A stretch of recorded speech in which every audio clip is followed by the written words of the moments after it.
আসসালামু আলাইকুম। সবাইকে স্বাগত জানাচ্ছি আমার দেশ আজকের টপ নিউজে। আপনাদের সাথে আছি আমি তাহমিনা তাসির। শাপলা চত্বর ছিল রক্তাক্ত চত্বর। সেই ভয়ঙ্কর রাতের ৫ মে আজ। এক যুগ আগে ২০১৩ সালের এদিনে ঢাকার মতিঝিলের শাপলা চত্বর পরিণত হয়েছিল এক মৃত্যুপুরী ও রক্তে রঞ্জিত এলাকায়। হেফাজতে ইসলামের গণসমাবেশকে কেন্দ্র করে লাখো জনতা অবস্থান নিয়েছিলেন শাপলা চত্বরে। গভীর রাতে ক্লান্ত দেহ নিয়ে তাদের কেউ ঘুমিয়েছিলেন, কেউ নামাজ ও তসবিহ পড়ছিলেন, আবার কেউ কেউ জিকিরে মশগুল ছিলেন।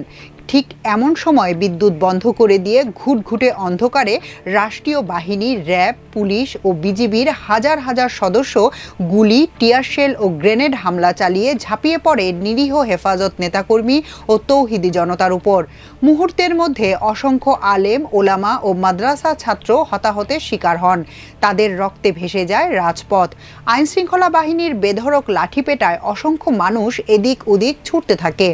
গুলি ও সাউন্ড গ্রেনেডের শব্দে পুরো এলাকায় এক বিভীষিকাময় অবস্থার সৃষ্টি হয়। কয়েক মিনিটের মধ্যে জনশূন্য গোটা শাপলা চত্বরকে মনে হয় যেন এক যুদ্ধ বিধ্বস্ত এলাকা। এ ঘটনা শেখ হাসিনার শাপলা চত্বর গণহত্যা হিসেবে চিহ্নিত হয়ে আছে।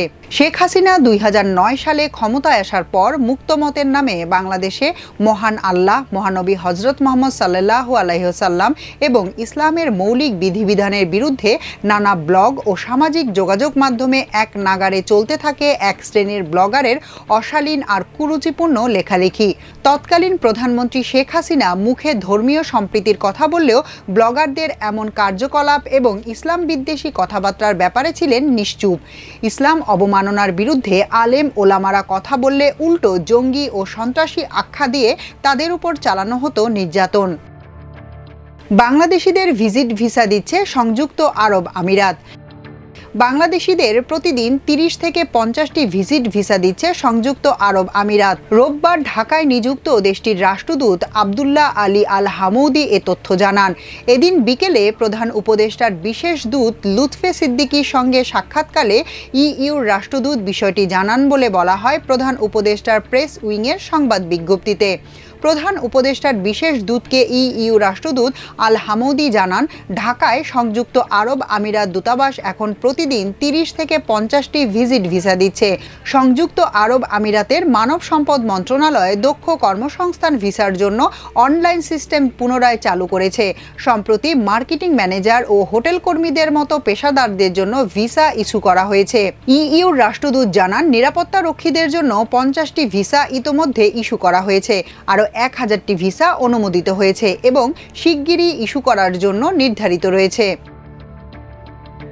চীনে মেডিকেল ভিসার জন্য ঢাকায় গ্রিন চ্যানেল চালু। বাংলাদেশিদের চিকিৎসা ভিসার জন্য গ্রিন চ্যানেল চালু করেছে চীনা দূতাবাস। তাছাড়া কিভাবে তারা চীনের চিকিৎসা ভিসা পাবেন সেটিও জানিয়েছে।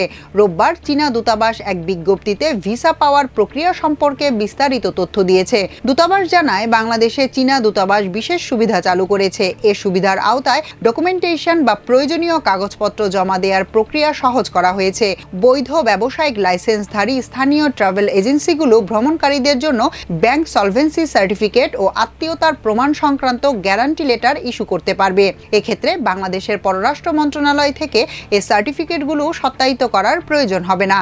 বিজ্ঞপ্তিতে আরও বলা হয়, ভিসা প্রাপ্তির জন্য একটি ডেডিকেটেড গ্রিন চ্যানেল সার্ভিস চালু করা হয়েছে। দূতাবাস ও ভিসা অ্যাপ্লিকেশন সার্ভিস সেন্টারে চিকিৎসা ভিসা সংক্রান্ত জিজ্ঞাসার জন্য ডেডিকেটেড হটলাইন চালু করেছে।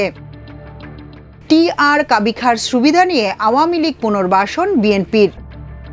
বরিশালে আওয়ামী লীগ নেতাকর্মীদের আশ্রয় প্রশ্রয়ের মাধ্যমে পুনর্বাসিত করার অভিযোগ উঠেছে স্থানীয় বিএনপি নেতাকর্মীদের বিরুদ্ধে। টিআর কাবিখা সহ বিভিন্ন আর্থিক সুবিধা নিয়ে তাদের পুনর্বাসনের ভূমিকা রাখছেন বলে অভিযোগ রয়েছে।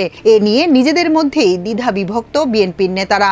এদিকে জেলার প্রায় সব উপজেলার প্রভাবশালী আওয়ামী লীগ নেতারা দীর্ঘদিন পলাতক ও আত্মগোপনে থাকলেও ক্রমান্বয়ে প্রকাশ্যে আসতে শুরু করেছেন।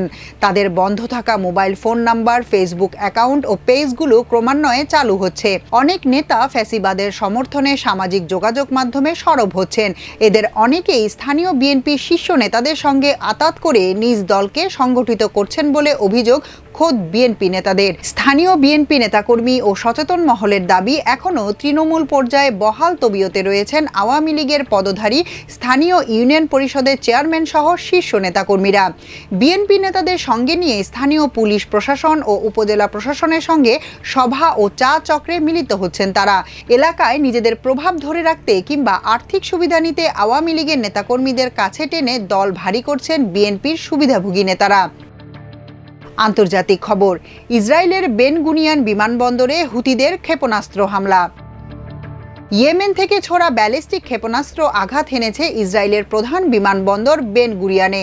এ হামলায় ক্ষতিগ্রস্ত হয়েছে সেখানকার একটি রাস্তা এবং যানবাহন। বন্ধ হয়ে গেছে বিমান চলাচল। এ ঘটনায় অন্তত 2 জন ইসরায়েলি সেনা নিহত হয়েছেন। আহত হয়েছেন আরও কয়েকজন। ইসরায়েলি সেনাবাহিনী জানিয়েছে, রোববার সকালে তাদের প্রতিরক্ষা ব্যবস্থা বেশ কয়েকবার ক্ষেপণাস্ত্রটি গুলি করে ভূপাতিত করতে ব্যর্থ হয়। সামাজিক যোগাযোগ মাধ্যমে ছড়িয়ে পড়া ভিডিওতে দেখা যায় হামলার পর ধোঁয়ায় আচ্ছন্ন হয়ে আছে চারদিক। ইসরায়েলের প্রতিরক্ষা মন্ত্রী ইসরায়েল কাটস এক বিবৃতিতে বলেছেন, যারা ইসরায়েলের উপর আঘাত করবে তাদের 7 গুণ জোরে আঘাত করা হবে। এ ঘটনার তদন্ত শুরু করেছে ইসরায়েল। হামলার পর হুতি সামরিক মুখপাত্র ইয়াহিয়া সারি টেলিভিশনে এক বিবৃতিতে বলেছেন, ইসরায়েলি বিমানবন্দর বিমান ভ্রমণের জন্য আর নিরাপদ নয়। সবশেষে খেলার খবর, বিশ্বকাপ পর্যন্ত টি-20 অধিনায়ক লিটন। বছরের শুরুতে নাজমুল হোসেন শান্ত জানান, টি-20 সংস্করণে আর অধিনায়কত্ব করতে চান না। তখন থেকেই জোর গুঞ্জন টি-20 সংস্করণের দায়িত্ব উঠতে পারে লিটন দাসের কাঁধে। সেই গুঞ্জন ডালপালা মেলার আগেই রবিবার মিরপুর শেরেইবাংলা জাতীয় ক্রিকেট স্টেডিয়ামের মিডিয়া সেন্টারে অধিনায়ক হিসেবে লিটন দাসের নাম ঘোষণা করেন BCB cricket operations chairman Nazmul Abedin Fahim. অধিনায়কের নাম ঘোষণার সময় তিনি জানান, দীর্ঘমেয়াদী পরিকল্পনার অংশ হিসেবে লিটনকে অধিনায়কত্ব দেয়া হয়েছে। 2026 টি-20 বিশ্বকাপ পর্যন্ত লিটন টি-20 সংস্করণে অধিনায়ক হিসেবে দায়িত্ব পালন করবেন। লিটনের কাঁধে দায়িত্ব ওঠার দিনে আসন্ন সংযুক্ত আরব আমিরাত ও পাকিস্তান সফরের জন্য দল ঘোষণা করে। এখনকার মতো এ পর্যন্তই। প্রিয় দর্শক, সবাই ভালো থাকুন, সুস্থ থাকুন আমার দেশের সঙ্গে। চ্যানেলটি ভালো লাগলে সাবস্ক্রাইব করুন, লাইক, শেয়ার ও ফলো করুন আমাদের ফেসবুক পেজ। আল্লাহ হাফেজ।